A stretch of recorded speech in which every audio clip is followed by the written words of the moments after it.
Et le clap. Le clap. Alors après, ils disent Action. Action. Alors après la visite des ateliers, on a ouvert l'armoire aux souvenirs TDS Racing. On a sorti quelques coupes, quelques miniatures. On a une partie de l'histoire de TDS Racing. On n'a pas tout ici parce qu'il faudrait allonger un petit peu la table quand même. C'est ça, il y en a plusieurs cartons. Donc là, il y a quand même pas mal de voitures que vous connaissez au niveau prototype, mais celle qui est devant, quand même, c'est une Mégane Trophy. Eh oui, c'est parti de là. C'est la toute première, exactement. Tout est parti de là, sous les couleurs TDS Racing. Couleur orange, grise et noire, donc avec les Mégane Trophy World Series by Renault. Ça a été le début de notre aventure course automobile en 2006 avec Ludovic Badet, qui a été notre premier pilote au sein de TDS Racing. Et finalement, ça a été une belle histoire puisque la Mégane Trophy nous a suivis. On a suivi cette catégorie de 2006 à 2011 avec l'enchaînement de plusieurs pilotes. Donc Ludo qui nous a suivis pendant plusieurs années, un fameux Michael Rossi qui malheureusement n'est plus sur les circuits mais qui avait un talent extraordinaire avec qui on est champion d'Europe. On a eu un certain Nick Katzberg avec qui on a été champion d'Europe aussi, qui sortait des classes Formule Renault à l'époque et qui avait déjà démontré à l'époque sa pointe de vitesse puisqu'on avait gagné quasiment toutes les courses de la saison et donc décroché le titre de champion d'Europe. À cette époque-là, il y avait un certain Maxime Martin qui courait dans une équipe concurrente, Boutsen pour ne pas les citer. Et voilà, donc une belle expérience pour nous.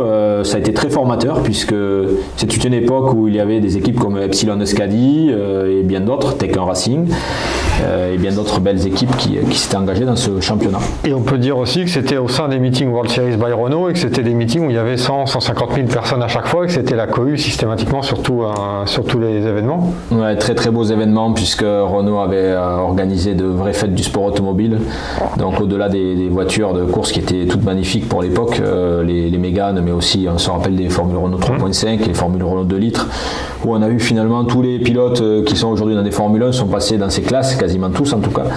Renault avait réussi à organiser une fête autour de l'événement en proposant des accès vraiment ouvert et gratuit au public avec pas mal d'animations, donc les familles se retrouvaient là et passaient des week-ends exceptionnels, je pense. En tout cas pour nous c'était génial de vivre cette ambiance là. Et vous étiez déjà deux, il y avait Jacques Morello déjà qui est toujours évidemment avec toi et qui était déjà là, vous avez monté l'équipe ensemble. Oui, complètement, avec Jacques on se suit depuis le début, on a créé ensemble TDS Racing. Fin 2005 où on s'est retrouvé par le jeu du hasard en 2005 dans une équipe pour laquelle on sous-traitait en fait un projet Mégane Trophy puisque le début des World Series by Renault avec la Mégane Trophy c'est en 2005. Donc la première année, notre première participation n'est pas sous les couleurs TDS mais au nom de Pouchelon Racing qui est une équipe française et qui faisait rouler à l'époque de la Clio Cup et qui voulait s'essayer au niveau européen. Et avec un certain Ludovic Simon en Clio Cup, on connaît ses talents de pilote aussi, français. Et donc Alexandre Pouchelon avait fait appel à nous pour monter ce projet et qu'on a mené en binôme avec Jacques. Et dès la première année, nous avons été 3e champion d'Europe. Pour différentes raisons, Alexandre Pouchelon n'a pas voulu suivre l'aventure de la Mégane Trophy et c'est là que j'ai proposé donc à Jacques de nous lancer sous nos propres couleurs, donc TDS Racing, et de continuer avec Ludovic Badet qui avait été enchanté, ravi de sa première saison au sein du Pouchelon Racing avec nous.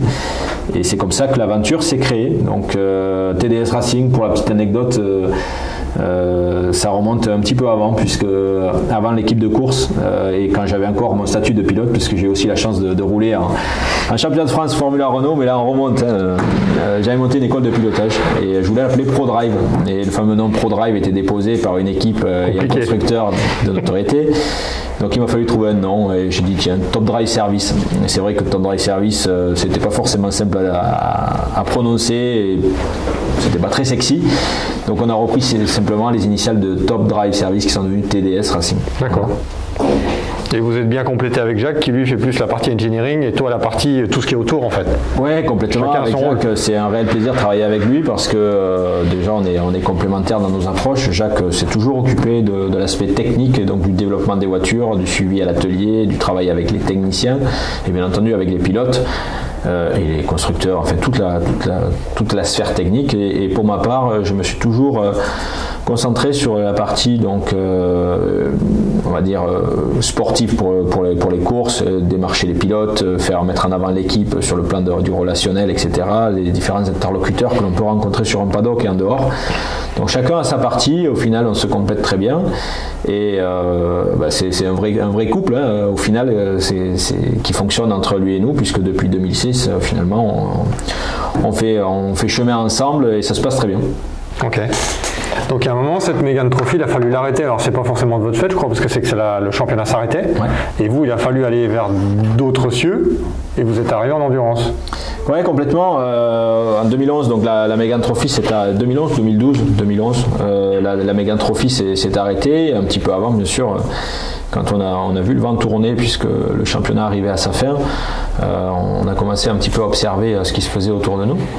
Donc entre-temps, on avait intégré chez TDS Racing un pilote qui s'appelle Pierre Thirier, pilote français connu, qui a donc débuté le sport automobile chez nous. C'est un petit garçon à l'époque, un petit jeune qui était arrivé, c'est un petit par l'âge, mais grand par la taille déjà, qui est arrivé chez nous sans aucune expérience du sport auto, très peu de karting en loisir simplement, et une volonté vraiment de faire du sport auto de haut niveau, en tout cas de s'essayer. Et donc il a démarré avec nous une première année, il a très bien réussi la première année puisqu'il était déjà dans le top 5 des World Series by Renault.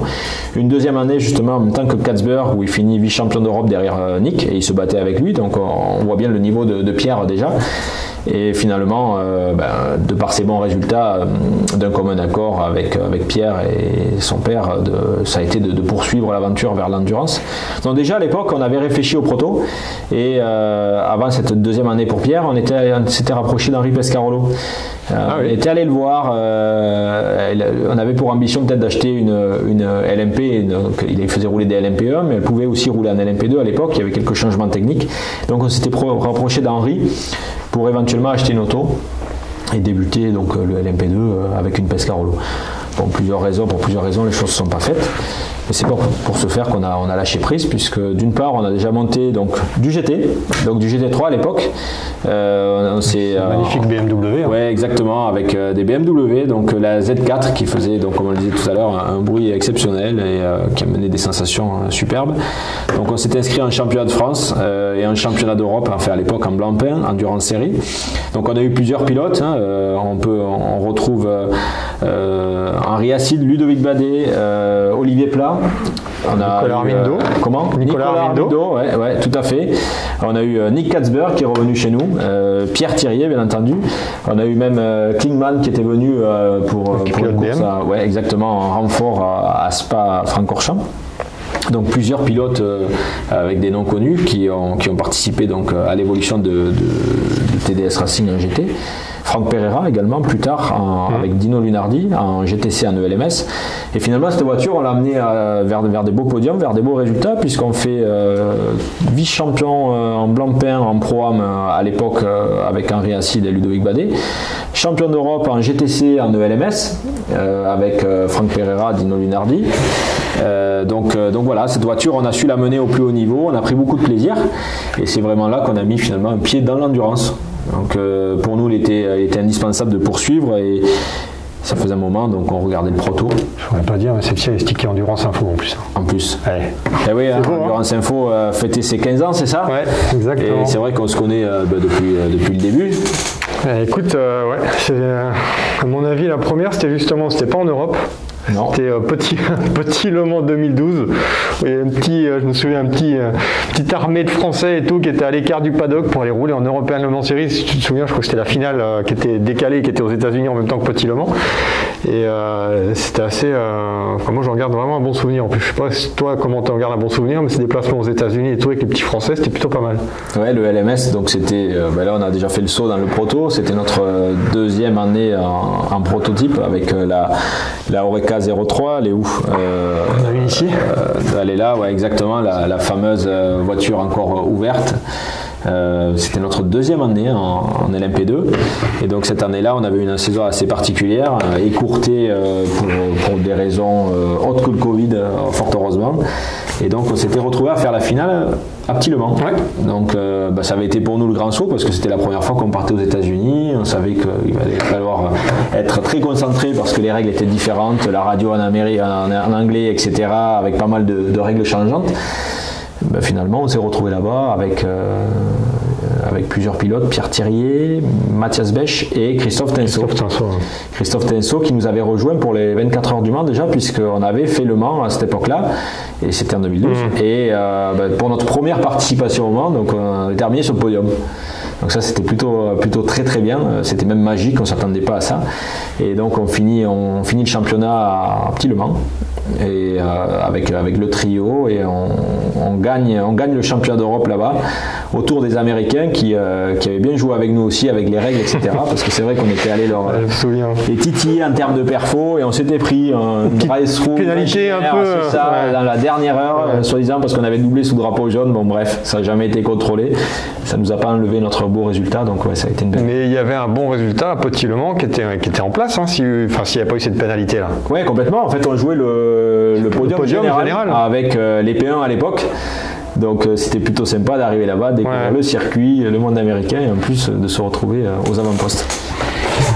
Et une fois que vous avez mis l'engrenage, le pied dans l'engrenage à l'MP2, vous n'êtes plus parti en fait. Vous avez toujours continué à rouler dans la catégorie proto, alors qui est différent. Après on est passé aux voitures fermées, mais ça c'est pas de votre fait, c'est que la réglementation a évolué. Ouais, là on retrouve la Eureka 03, on retrouve la Eureka 05, la 07, voilà, pour les trois voitures Eureka.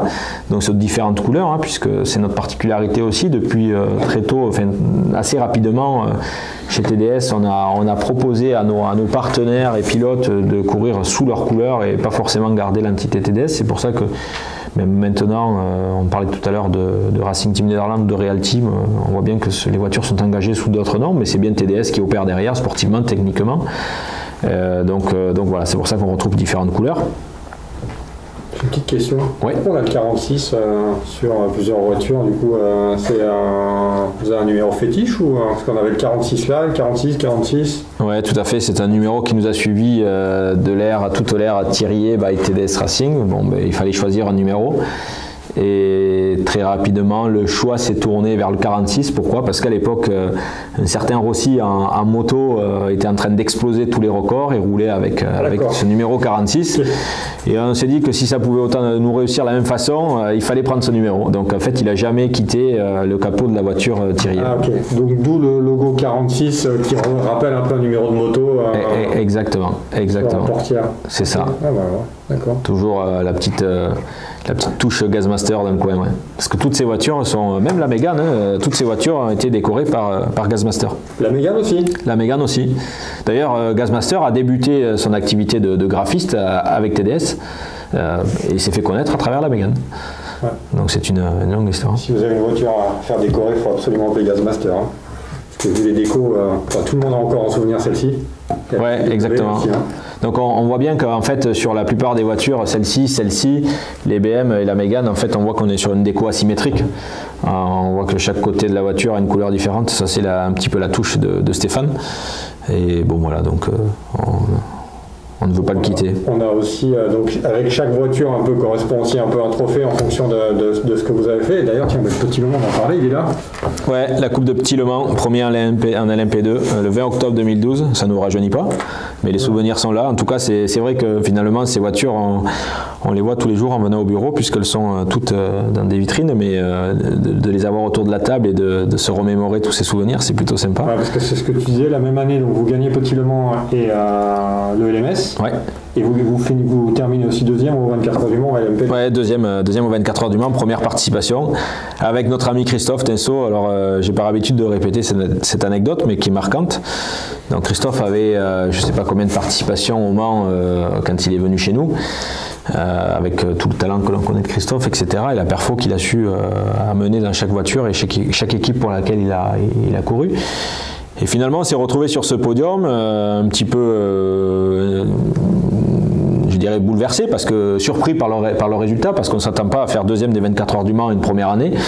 Et là, se retrouver sur ce podium, ça c'est magique, parce que on dit que le Mans est mythique et magique, mais là c'est vraiment magique et c'est vraiment une chance d'être sur ce podium des 24 heures du Mans, d'avoir cette marée humaine et d'être à côté de Christophe Tinso et lui dire, lui taper dans l'épaule à la fin de la course, lui dire, sois pas blasé, tu connais cette vue, etc. Et là, très surpris, il me répond, tu sais Xavier, c'est la première fois que je monte sur le podium des 24 heures du Mans. Et ça, pour moi, ça a été un moment très particulier. On venait de faire second, mais en plus on amène Christophe sur le podium à cette place-là ensemble, c'était un moment mémorable. Après, il y en a eu d'autres. Hein. Oui, bon, après, quand on y a pris goût, on essaye d'y revenir. C'est ce qui fait le charme aussi des 24 heures du Mans. Et je crois que c'est aussi pour ça que toutes les équipes attendent de cette date avec beaucoup d'impatience. Et on met beaucoup d'envie dans cette course. Donc, on a eu la chance de pouvoir revenir en 2014 sur le podium des 24 heures du Mans. Avec une autre auto cette fois-ci. La fameuse, la Ligier. Plein d'anecdotes aussi là-dessus. C'était une pole, c'était la première année de la voiture. Ouais, alors ça c'est une course folle. On fait une année finalement avec une voiture qui n'est pas une Oreca, donc une Ligier, parce que c'était en fait on passait de la voiture ouverte à la première voiture fermée à l'MP2. Donc c'est Ligier qui l'a sorti. Et on fait le choix d'aller chez eux pour cette raison-là. Et cette voiture, on la reçoit, mais vraiment en dernière minute, parce qu'il avait fallu d'abord la construire, la développer, etc. Elle nous est livrée une quinzaine de jours avant la journée test des 24 heures du Mans. Donc autant vous dire qu'on avait du boulot, il fallait préparer la voiture, il fallait aussi la comprendre. On n'a même pas eu le temps de faire d'essai, on a fait juste un petit check-down à Manicourt à l'époque. Et puis nous voilà partis à la journée test où on s'essayait des petits réglages, etc. La période entre la journée test et la course nous permet vraiment d'être très concentré sur la compréhension du véhicule, son optimisation, et puis essayer de proposer un setup qui convienne pour la course. Et puis finalement cette course elle a été surprenante parce que de rebondissements. À l'époque Pierre Thirier, Ludovic Badet toujours et Tristan Gomendi. Une chance exceptionnelle de rencontrer à cette occasion Guy Ligier, qui était là pour la présentation du véhicule.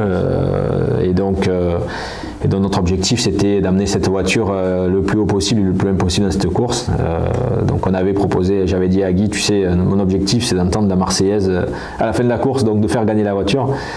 Et bon, très sagement, il m'a répondu, Xavier, finissons la course, ça sera déjà un très bel exploit pour une première année, et après on verra pour les résultats. Donc j'avais gardé quand même en tête et l'envie d'amener cette voiture sur le podium, et si possible sur la plus haute marche du podium.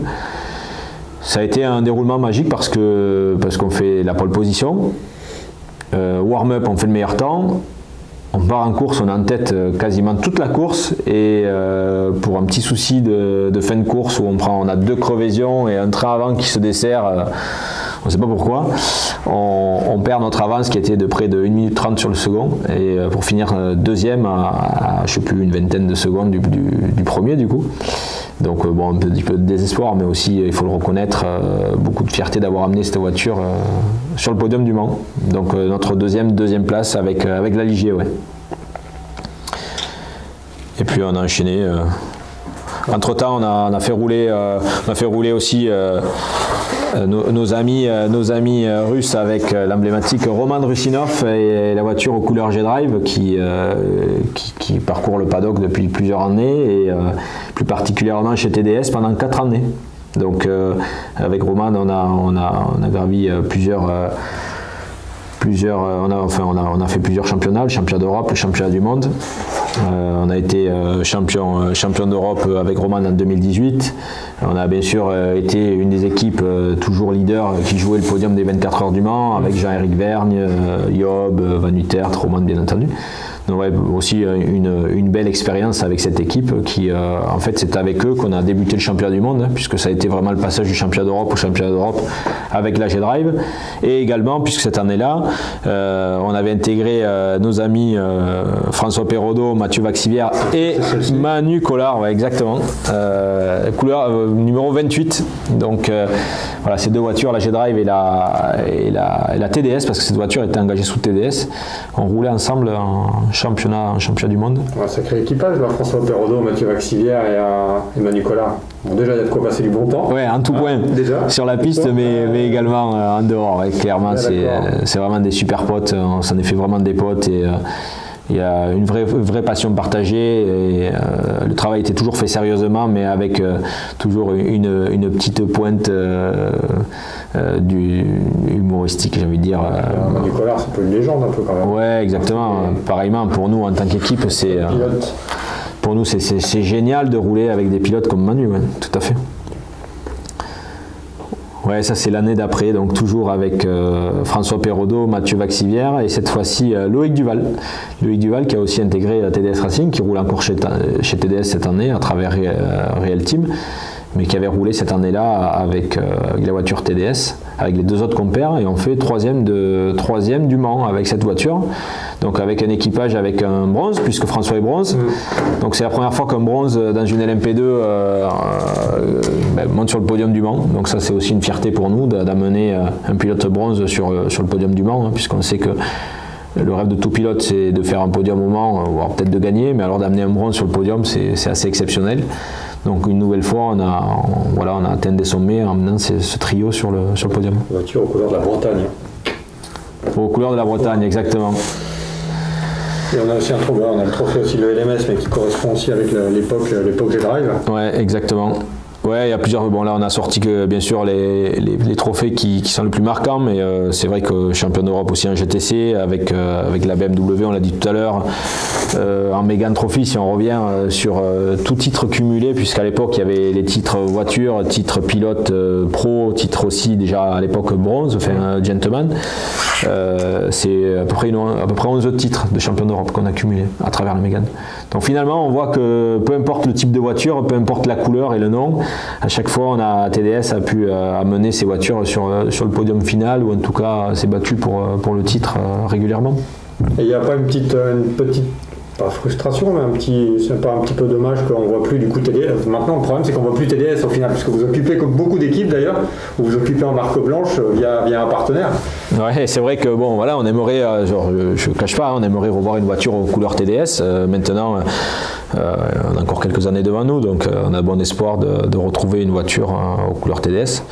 On verra dans quelle catégorie. C'est vrai que les choses évoluent pas mal en ce moment, entre l'électrique, entre la LMP2 qui changera aussi logiquement dans 2 ans, l'hypercar, on entend parler, donc bon, on verra. Partie des pistes aussi, tout ça.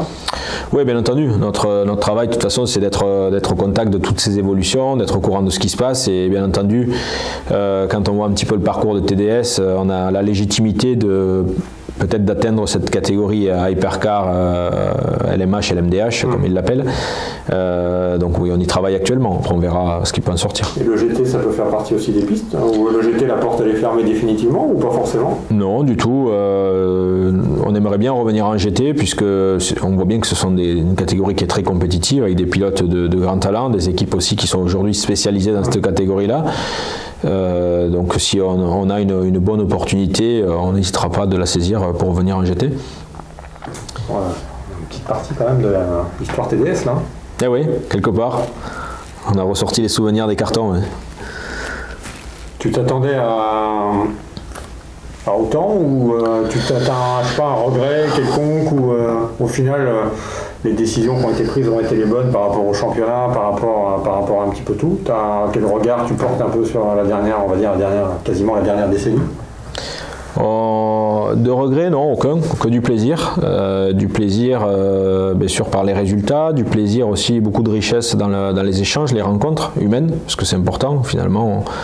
On voit qu'on a eu des pilotes qui sont venus de différents horizons, différentes nationalités. On n'a pas parlé tout à l'heure de la voiture, la Oreca 05. On a même eu un japonais avec Ryo Hirakawa qui est arrivé du Japon, qui ne connaissait pas le territoire européen, qui a été envoyé par Toyota, puisqu'on a aussi travaillé pour le compte de Toyota pour ces jeunes pilotes qui souhaitaient mettre après dans le LMP1.